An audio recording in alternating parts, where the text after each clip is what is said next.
How much do you know about the future? No, I'm not talking about future technologies, events, hypotheses of the future, or anything predictable, but actual clairvoyance and fortune telling to see the exact number that's gonna come out in the lottery as they're being extracted is an example. If only I would have bought the ticket. Yale University's Adam Bear has another one. You think it's about to rain, and immediately it starts raining. Actually, the first drop of rain had already touched your skin, but you noticed it only unconsciously. You did not foresee an event, but rather perceived it in delay. This is what, according to a new study, might be happening to who claims to see the future, only at a much larger scale.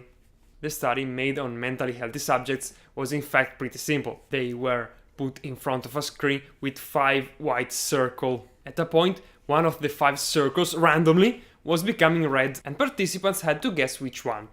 As expected, most participants told that they had guessed correctly around 1/5 of the times.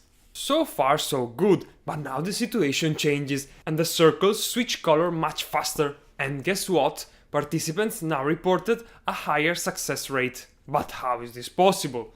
People were just convinced to guess right more often.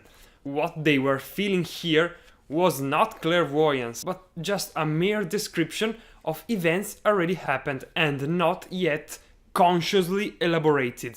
Another thing, participants who thought to have made the most correct guesses did also obtain a higher score on a scale to measure delusional ideation. This means that there's a correlation between the conviction of having abilities of foresight and having irrational thoughts or behavior. In conclusion, as you see, it happens to everyone to have a little bit of foresight, but it might happen too often, or worse on a large scale, to people with an issue on understanding events order.